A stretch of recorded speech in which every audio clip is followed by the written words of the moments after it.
those that don't know, Health Foundry is a digital health community based in Waterloo, London, where we support our amazing members along the startup journey through a range of programs, events, and connections. I will now pass over to Rolake, who is hosting the session. Okay, thank you so much, everyone, for joining us today. We're going to be talking about branding. So what makes great brands and what does that mean for health tech? How can we create the same thing in health tech too?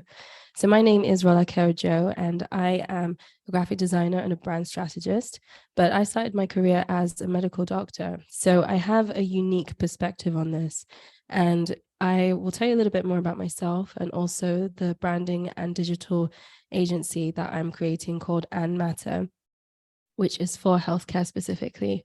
But first of all, let's talk a little bit more about why branding matters, why we want to think about this when it comes to health tech. So as you know, health tech is a growing space. Year on year, it's getting bigger and bigger. And so there are a few good reasons why we want to consider our branding. So the first is that increasingly our patients, our customers, and our clients have a lot more choice than they used to. So that means that we need to figure out what is unique about us and use that to establish our place in the growing market. The second is that branding is all about perception. So we can use perception, and it's important to think about this because perception is really how we build relationships. So we can use branding to help us to create relationships that last with our audience. Third is that the best brands really consider every interaction that they have with their audience. And you can use branding to create that consistency that can help to improve the experience of healthcare. So today, what we'll talk about, a few things. First of all, what is branding exactly? The second is how we can build great brands. What are the building blocks of a great brand? And the third is about leveraging your brand. How can you use your brand to create great relationships and use that to establish your place in this growing space called health tech? So a little bit more about me. As I mentioned, I previously was a medical doctor and now I'm a graphic designer. So I'm trying to bring these two things together in a meaningful kind of way, because I really believe that branding and user experience and user interface design are areas that we can really improve upon to improve the experience of healthcare as well. So I talk a bit about this, advocate for the importance of design in healthcare on my podcast, as well as discussing with clinicians and industry experts about how we can carve our own individual paths in healthcare in terms of our career, and how doing that can help us to improve healthcare in the process as well. So the consultancy that I'm creating is called And Matter. It's for branding and digital. And the aim is really to improve the experience of healthcare by humanizing it. And I believe that we can do that through the power of design. And Matter is really all about human perspectives and human experiences, because I really believe that that is the best inspiration for design. We make good designs when we think about these things. So And Matter is on a mission to define, develop, and champion overlooked and underrepresented perspectives in health and wellness. And that's done in a few different ways. The first is with working with clinicians, with patients, and with providers to make empathetic brands. The other is through the podcast, as I mentioned, exploring different human perspectives on healthcare. And the third is through making creative outlets for clinicians. And I think that is more important than ever at a time where morale is so low in the healthcare industry. As you know, there are strikes beginning today. And so I think that we need experiences that speak to us as professionals, but also to us as human beings. And exploring and leaning into creativity, I think, is a really good way to do that. So I'm hoping to put on events and workshops that kind of speak to that. So I want to show you a little bit of the work that I do as a designer. As I mentioned, branding and digital is really where I live a lot of the time. And so I have done a lot of work outside of healthcare, and I'm wanting to bring that kind of sensibility, design sensibility and aesthetic into healthcare as well, because I think that it does a lot to create kind of good associations in people's minds and change the way that they view healthcare. So these are things that I've made by hand. This is some editorial work. And here is an app for mental health that is used for tracking mood and for providing guided meditations as well. So I've done some branding for a dental practice, really rethinking what that experience is like when we're online and when we're in person as well. And as I mentioned, my podcast is called Brand New Doctor. If you want to listen to it, you can find it on Apple, Spotify, and Google Podcasts as well. So let's get back to it again. I would love to hear from you guys. So I want to ask you what you think is a brand. What do you think of branding? What is that in your mind? So if you can let me know in the chat, or if you, I don't know if people can come on. So, but if you want to just type something in the chat, it would be really great to hear your ideas about this.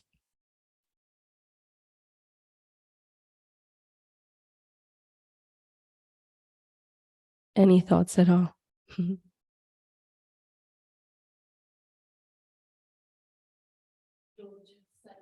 George as well. Hi, George. And then we were talking about this earlier as well, that I sort of said, it's who you are, the image of it. So I'll add that. Okay. So what did George say? I'm sorry. Logo. Okay. So we'll get to that. Actually, we'll talk a little bit about logos. But actually, I want to give you a really simple definition of what a brand is. Your brand is your reputation. So your brand is the ideas, the concepts, the thoughts and feelings that people have in their mind when they think about you. So it really lives in the mind of other people, in fact.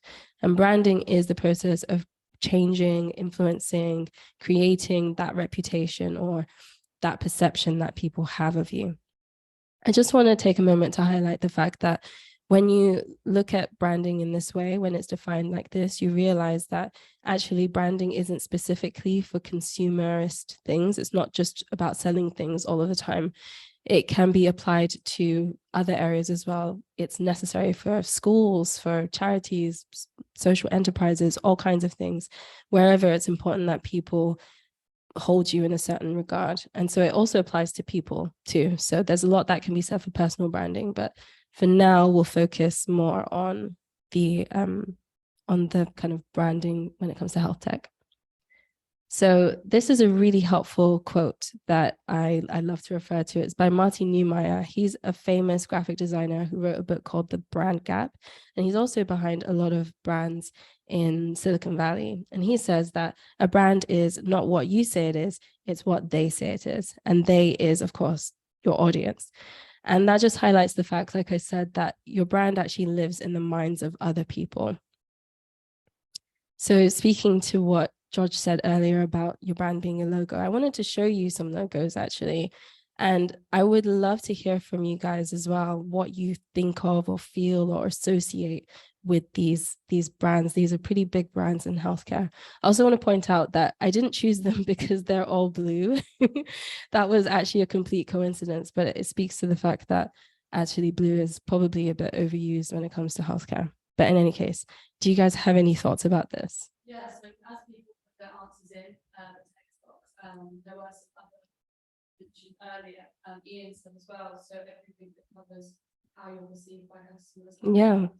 Yeah, that's exactly it. Yeah. And then also said how to present yourself in front of people, Mhm. identity, image, and reputation. Yeah. Sort of same place, Yeah, similar things.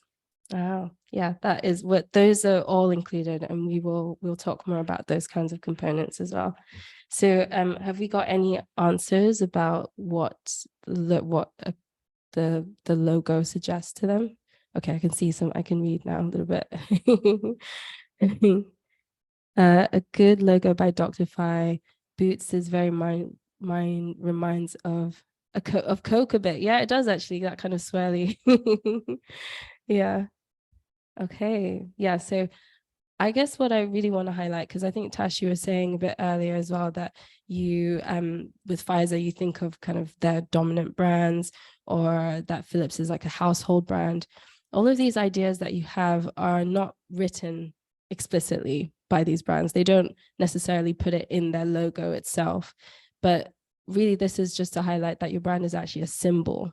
So when you see the brand, that's the association that comes to mind. They don't have to tell you explicitly, but you already have these associations because of your experience of them, what you've seen of them so far.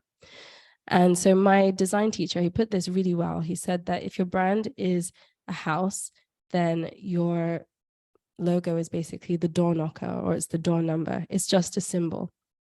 That's not to say that it's not important, it is, but it's just to highlight the fact that it's actually the associations that you have with the visuals that are more important. So we need to think about how to build that in as well. All of the thoughts and feelings that we want people to have, how do we kind of put that substance into so that when they see that logo, they have good associations. Yeah. Being used in sort of medicine. Yeah, blue is meant to be calming. Yeah. There's that clinical association. Yeah. Credibility and trust. Yeah, definitely. There, a lot of the time when it comes to logos, we're trying to kind of maybe work with associations that people already have, but we need to then back it up with new associations with our brand specifically. So now let's talk about a little bit more about the building blocks, because we know what a brand is now and what a brand isn't. So how do we start thinking about the brand? Where do we begin?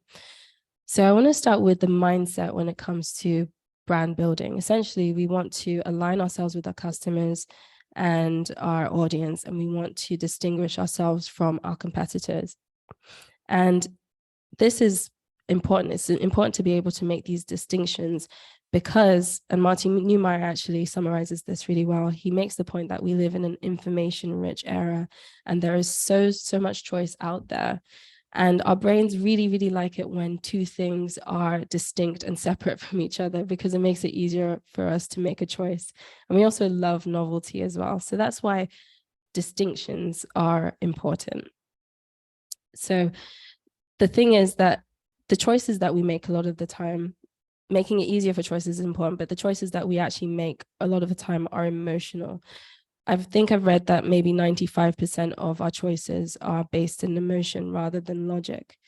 And so we need to make that distinction, but we also need to create that emotional connection at the same time. And a really good way to think about this is this golden circle, which was created by Simon Sinek. He made the point that people don't buy what you do, they buy why you do it. The best brands, the most evocative brands, are the ones that have more of a kind of like, what's the word? Philosophical kind of underpinning. And so we, of course, need to explain what we do, how we do it, but most importantly, we need to explain why we do it, because that is where we get that kind of emotional appeal that makes it easier for people to trust us. The brands that people trust are the brands that people buy into as well. I probably will say that again because it's true, and it's a really important point for you to remember as well. So there's the what, the how, and the why. These things can actually be harder to figure out than you might initially think. And so I run brand strategy sessions with my clients, and we really dive in deep into what, how, and why, and really fully understanding our motivations behind our creating this brand. So what problem are you solving? How do you bring value? And why do you exist beyond making money? And that corresponds to your vision, your mission, and your purpose. These are just a few of the questions that you can start asking yourself to help you to clarify these things so you can communicate well with your audience. So what also helps us to clarify these things is to consider two groups of people, our audience and our competitors. So starting with the audience, we really want to understand who they are really, and we want to understand what appeals to them too. So it's great for us to conduct some research. This can be done in so many different ways. You can, of course, interview people, perhaps some key clients that you already have, using even website analytics, whatever it is that will give you an insight into your audience is a great thing to do. I myself am a designer, so I like to look at things very visually, and I create mood boards. And so this is an example of a mood board that I've created. And I've done this by looking on social media. When I find someone who fits the demographic that I'm trying to appeal to, I use the social media to find out, how do they post things? What do they talk about? What are they interested in? How do they spend their time? Who influences them, and what brands do they like? It's great for us to know what resonates with them already, because we can think about how perhaps we can speak to that as well. And with competitors, essentially, we want to know what they're doing so that we can either do it better or we can do it differently. And really, this can be done, I think, a little bit more easily than the audience, because you can see what your competitors are doing. You can very easily observe them. And so, again, I tend to go with making mood boards. I've done this for an optometry brand that I created. I looked at their competitors. I've looked at them online and in store as well, people that are local to them or who are nationwide, whoever might be a competitor. And another thing to note is that competitors are not necessarily directly competing, producing the same products or the same services. They might just be an alternative way of doing things. So a competitor for an optician might also be laser surgery, for example. But what we want to do is really take these brands apart and look at how do they look visually, how do they speak, how do they position themselves, do they talk about value, or do they talk about their products or the quality? There's so much that you can gain from this, so you can start moving in another direction. So now we have this information, we can really start to distill our what, our how, and our why into a statement that matters to our audience. And this is our unique value proposition. So I have an example here. And again, I would love to hear from you what you think of this. This is from Philips. And I've pulled this from their website. I think this is their unique value proposition. They haven't called it that, but it sounds to me like it is. And what I'd love to do as I'm reading this, if you can have a think about what you think is the what, the how, and the why of what they're saying. And then afterwards, we can compare notes and see how they match up. So let me read for you. They say, at Philips, our purpose is to improve people's health and well-being through meaningful innovation. We aim to improve 2.5 billion lives per year by 2030, including 400 million in underserved communities. As a technology company, we and our brand licensees innovate for people with one consistent belief: there's always a way to make life better. So if you want to take a moment, I'd love to see what you are thinking is the what, the how, and the why of this.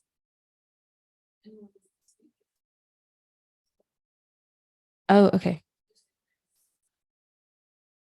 Okay.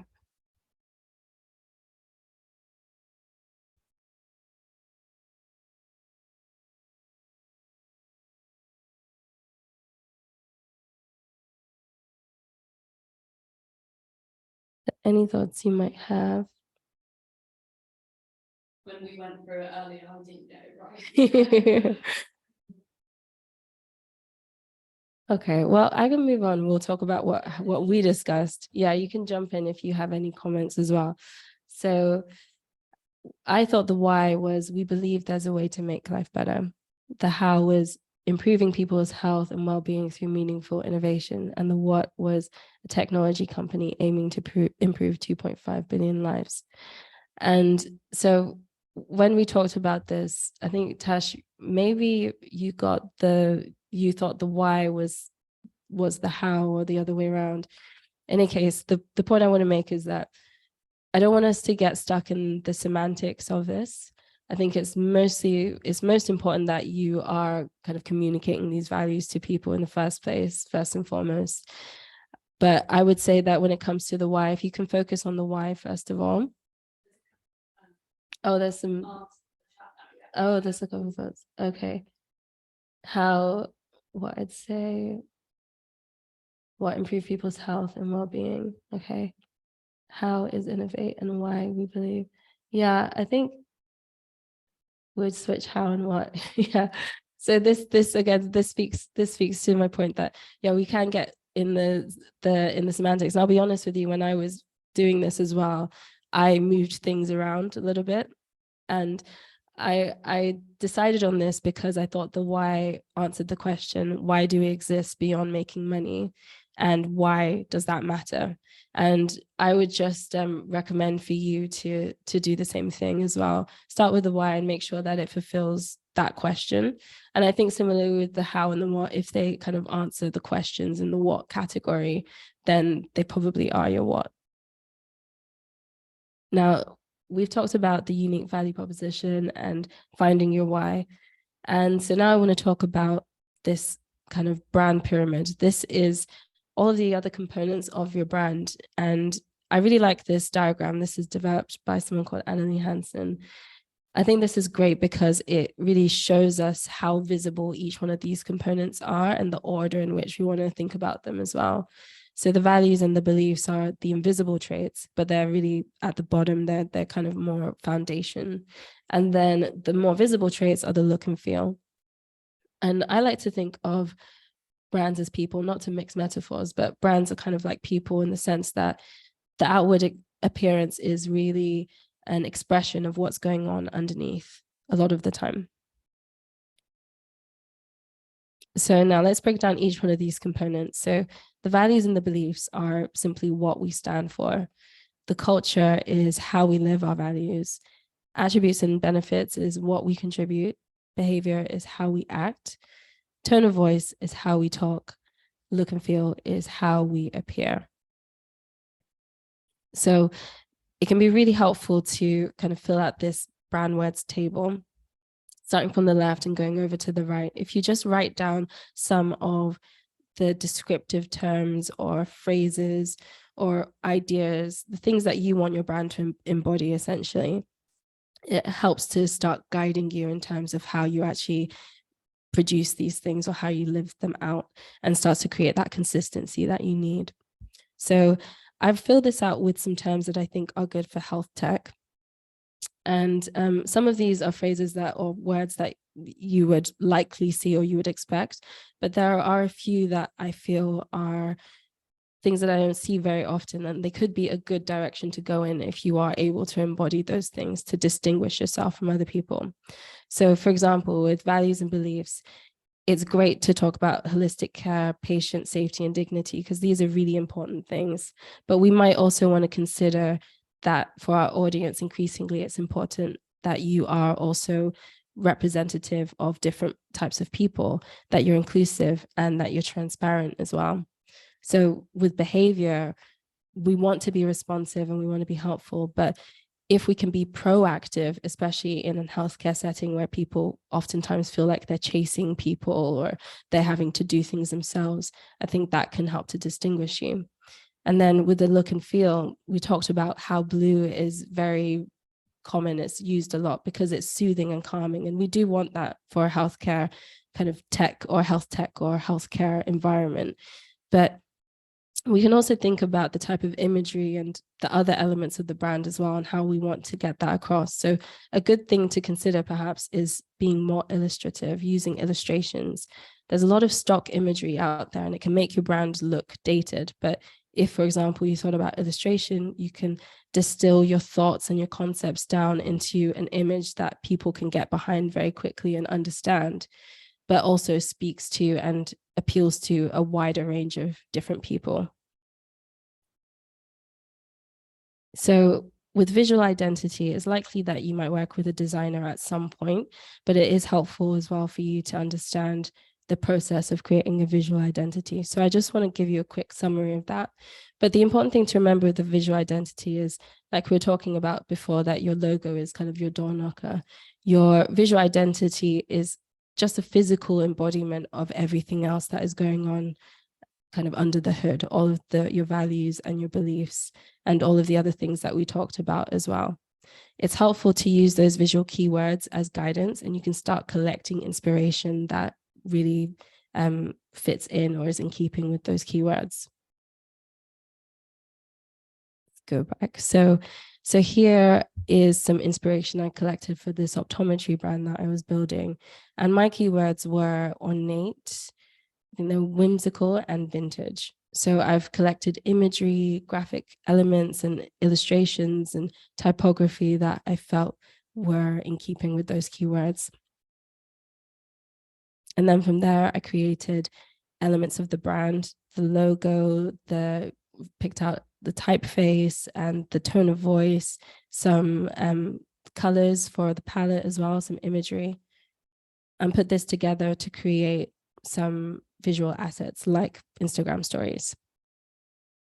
And this is a recall email. So when we're wanting people to come back to be reminded to come back for an eye test, this is the kind of email we might send. So I wanted to highlight this because I think the temptation is that when we've got a visual identity and we've got a logo, we might just want to put it on everything. And we think it will be great on a pen or a notepad or whatever it is, that will remind people of who we are. But the truth is that it is a lot more effective and meaningful if you look at the audience's journey with you and pick some really key moments where you can strengthen the connection and the good associations that they've had of your brand so far. So here, when it's time for them to come back for an appointment, you can remind them of that great time that they had the last time, the great experience they had with you last time, by using the same tone of voice, the same colors, all of those things that they associate with your brand, and they can kind of build upon that good association and that relationship they have with you. So now we've talked about what a brand is, what the building blocks of a great brand are, and now it's important for us to talk about what you can actually do with a brand. How can you leverage your brand? Well, ultimately, branding is great for improving the experience of healthcare. So we need to think about this here more so than any other industry because of the nature of what we're talking about. We are talking about people's health, their longevity, their well-being. So we need to consider this more so than any other industry. So how can we do this? Well, branding allows us to create that kind of consistency that is necessary for a good healthcare experience, which is sadly missing a lot of the time. So we can be consistent in terms of our visuals, the way that we speak to people, our behavior towards them, the systems, the processes, all of that stuff can be made consistent because we've thought carefully about it when we're filling out things like the brand words table and we're doing that brand strategy. But the reason why we want to do this, obviously, it's great for us to improve healthcare in and of itself, but it's also great because consistency builds trust. And when we have trust, then we start building lasting relationships with our audience. And ultimately, we need those lasting relationships so that we are able to secure our place in this growing space. So there are a couple of areas that I really want to focus on that are great for doing this. One is the tone of voice, and the other is just the brand journey as a whole. So all of the interactions that we have with our audience, all of those different touch points make up that brand journey. But let's start with tone of voice. So the tone of voice is obviously the way that you speak to your audience. And we do, of course, want this to be consistent, but we also want this to be unique as well. We want to make this sound like it's you specifically talking to your audience. At the moment, I see in healthcare and health tech a lot of the time that brands are sounding very caring and experienced, reliable, trustworthy, knowledgeable. And these are all great things to embody, but I think brands can sound very, very similar, and it can be hard to distinguish one apart from the other. So if you're able to craft your own unique tone of voice and you can do it consistently, then you start to develop that specific, unique relationship with your audience. So a good place to begin to start doing this is just to think about how you want people to feel or the brand values that you want to convey to them. And I personally think that the more human you can sound, the better. And I just think that a personal touch in healthcare really goes a long way. So what I've noticed of a lot of health tech brands, especially if they are on the cutting edge or they are more academic, they have a more academic approach, they oftentimes are sounding very knowledgeable and authoritative, which I think is a good thing. But I suppose if you are wanting to craft a bit more of a unique tone of voice, you can consider other ways that you can, other tweaks that you can make to this so that you have your own unique take on things. And so these are a few good examples. I thought of this on the way over while I was preparing for this, but I just started to think for, we empower biotech leaders. If you wanted to sound more inviting, for example, you might say we're the home of biotech leaders. And that's just a very small example of how certain words can have a slightly different spin to things and can just set you apart a little bit from other people who are in the same space as you. So now what I would love to do, I just want to show you a few examples, a few groups of examples of tone of voice that I've found from different health tech and healthcare companies. And I'd love to hear what type of tone you think this is, how you would describe this. So if we take just a moment to look at these different examples, and you can let me know in the chat what you are thinking.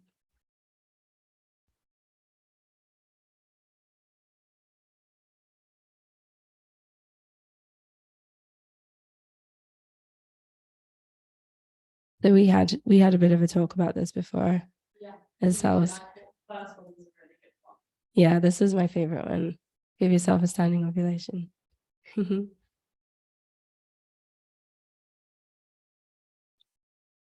I think what we said, so we'll go on with what you were thinking at the time, which was, I think you said, yeah.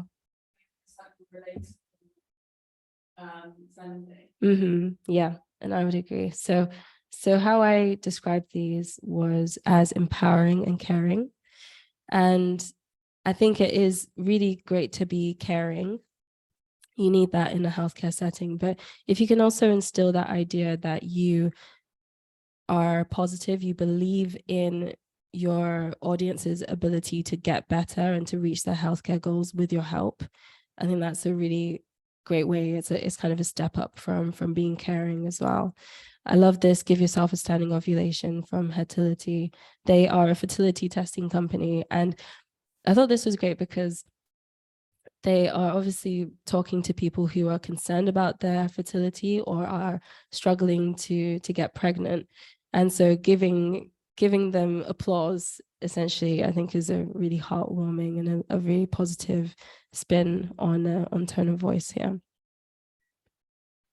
So here's another example, and again, before I put the answer on, you don't have to put anything in the chat. Oh, okay, we got one.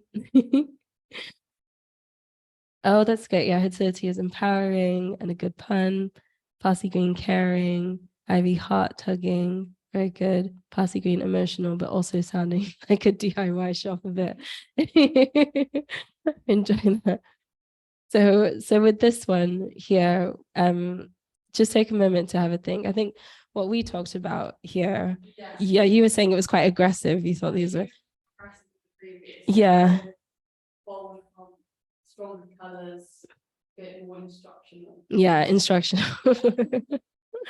So what I said was that it was assertive and motivational. So it's going a step further than being empowering. It's quite punchy, and it's quite forward, really.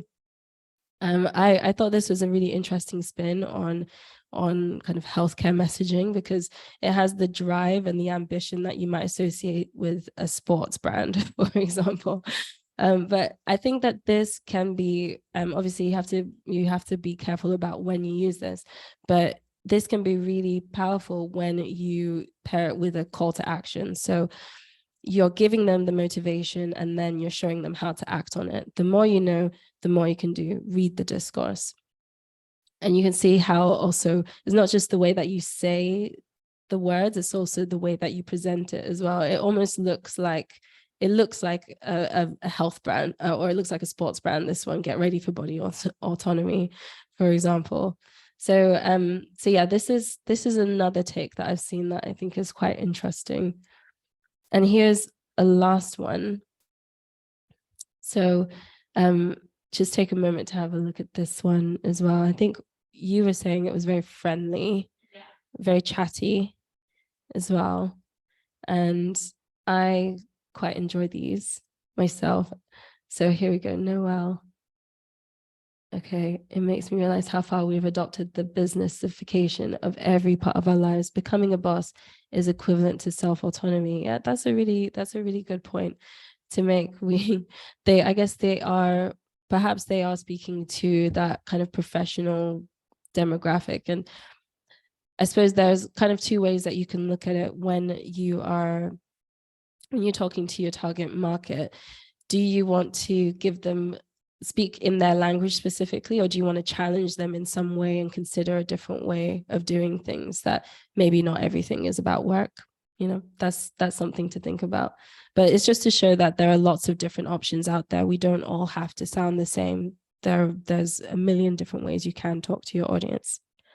So with this one, I call this conversational and humorous. And I was saying to you that it kind of feels like you're in the girls' bathroom, because a lot of these are actually relating to kind of femtech or like female products. And so this one for Cora, for example, the peace of mind pad.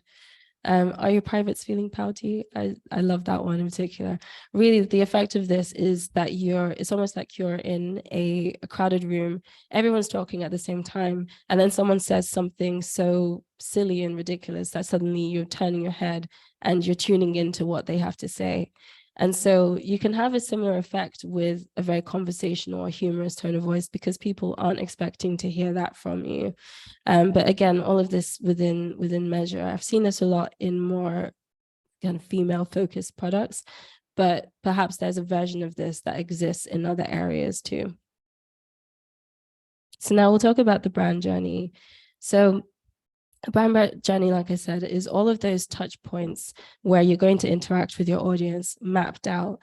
And that's helpful to have that overview, because then you can think about how you can create that consistency so that they have a smooth experience and they always know that it's you speaking to them, in terms of your tone of voice, your behavior, your visual identity. All of these things are important to keep consistent. So referring back to Healthtech again, this is the fertility testing company.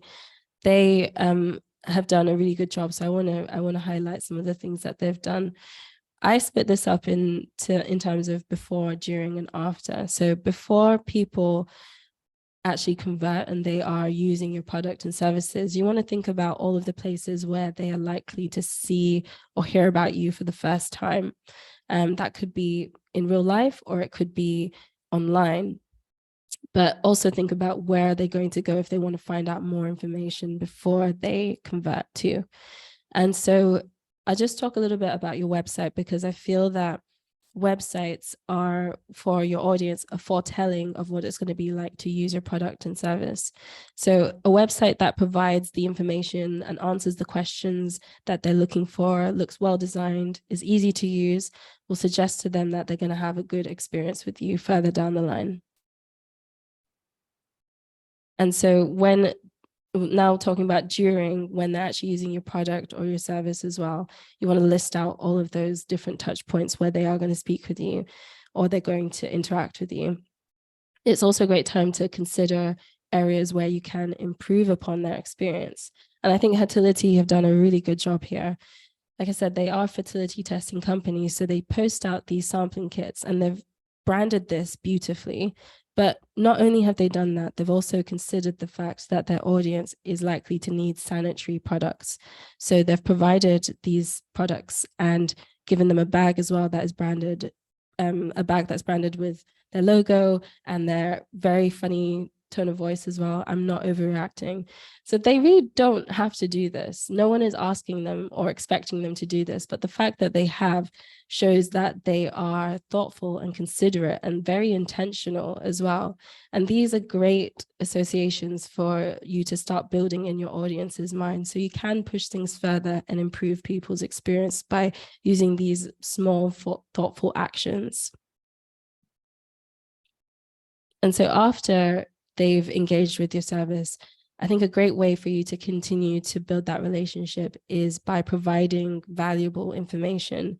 So that can be in the form of, various things. For example, giving people summaries of your conversation or your consultation. That's something that people don't always get actually from a healthcare environment.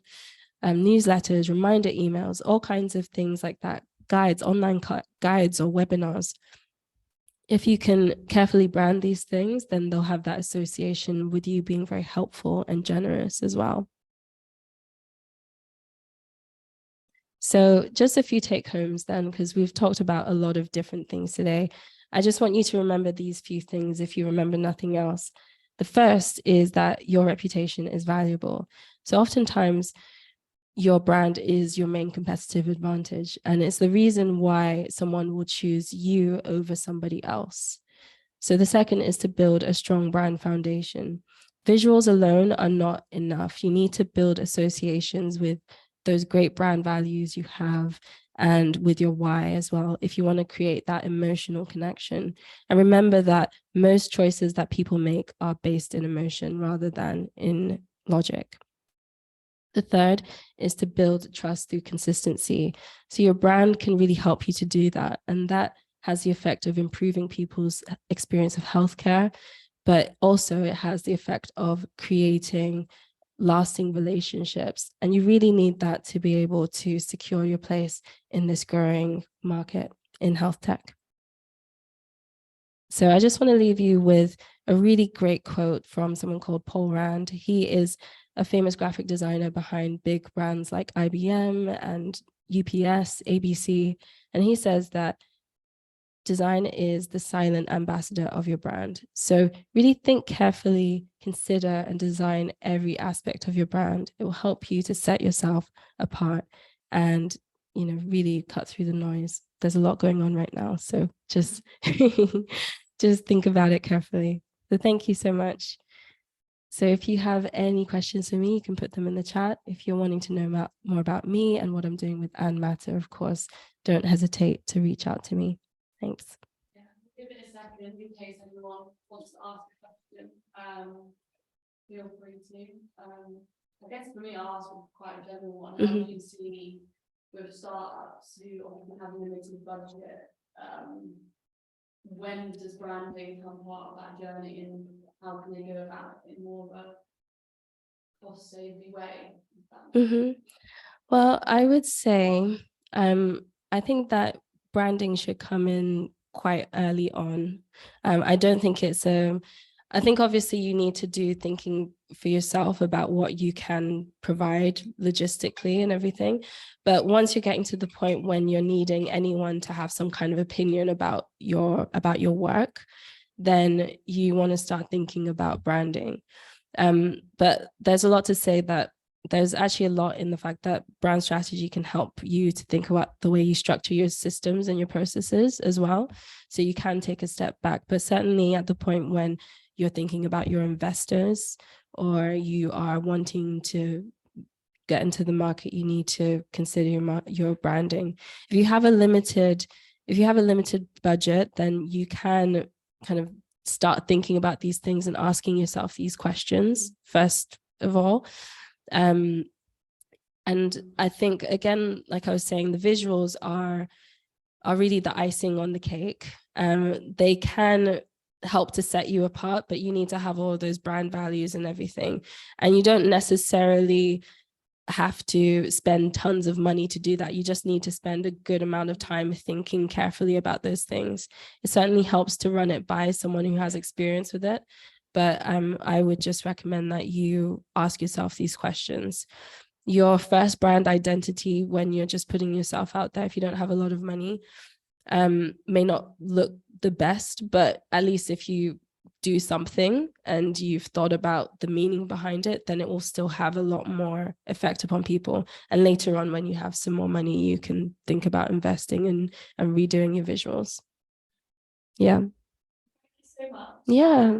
The presentation will be available, so we'll send that over to you. But yeah, thank you everyone for attending and have a lovely rest of your day. Thank you. I have a quick question. Oh, we got a question.